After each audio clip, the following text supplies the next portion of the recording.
Hi, and thanks for tuning in. My name is Dr. Maureen Rubin, and today the question that we're going to answer is, what is codependency?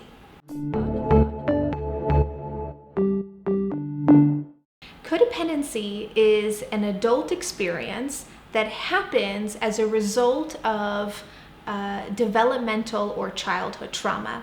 So to understand codependency, you're going to first need to understand what is a trauma reaction.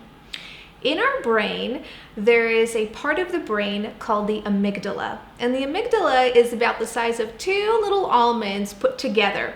And this part of the brain is responsible for keeping us safe. It's the part of us that is primitive and that is based purely on instinct. It doesn't require us to think before we act. It's purely designed to react in the face of danger. And the amygdala has 5 features. And so in the face of danger, we have 5 different reactions that we can do without thinking in order to keep us safe.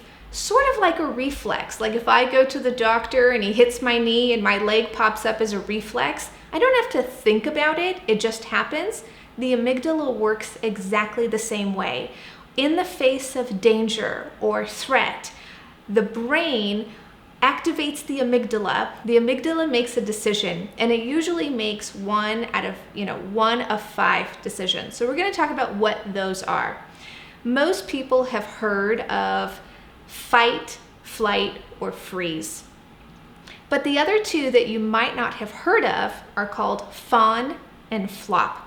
When we talk about codependency, we're talking about using fawning as a way of dealing with trauma, and that becomes sort of a habitual pattern. And so let's talk about these 5 amygdala responses. Fight.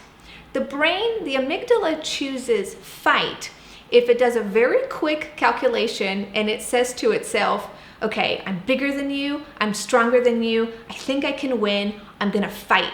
And that's not a choice, that's not a conscious choice, that's sort of just a primitive instinct that kicks in.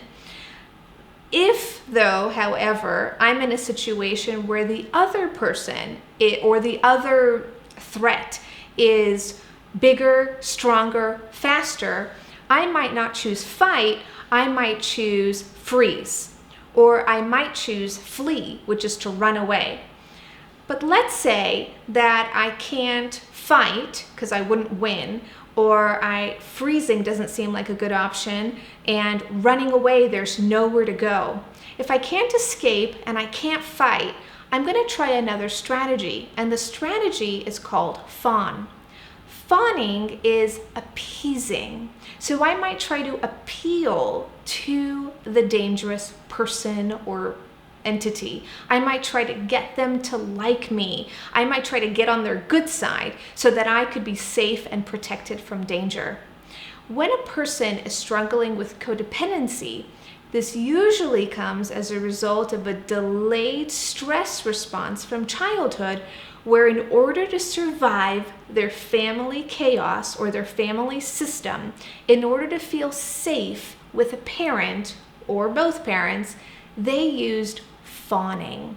Fawning was a way of feeling worthy of being loved, feeling connected, feeling safe, and also staying out of danger. Codependency in a romantic relationship looks like a person who wants to save and help their partner. They experience their partner's feelings and needs as their responsibility. The term really came about in the 60s, and in the 60s it was mostly used to describe a person who was in a relationship with someone who was an addict or an alcoholic. The person who would try to save the addict or try to save the alcoholic from being dangerous or volatile or harming self or others, that person was often labeled as the codependent person, the person who tried to contain, control, help, and find a sense of self-esteem in that kind of relationship dynamics. Again, this is, and I hesitate to describe it in this way because it sort of shifts the blame onto the codependent person and labels them as toxic and participating in an unhealthy dynamic. In reality, if you're struggling with codependency today, essentially what that means is most likely you have some sort of developmental trauma from your childhood where you developed a belief that you may not be safe and you may not be wanted.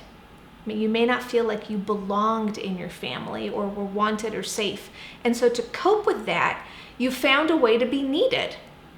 You found a way to appeal to the needs of others. And most likely you have a lot of empathy, you're very sensitive, very observant, very perceptive.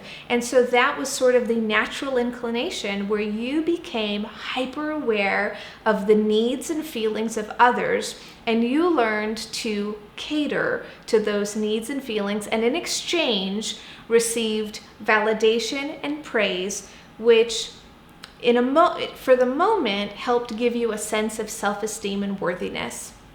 To work on codependency, what we would do is help you develop your own sense of self, teach you about boundaries and healthy love, and teach you to recognize your own thoughts and feelings and needs in a relationship and how to express them so that your relationship dynamics are balanced.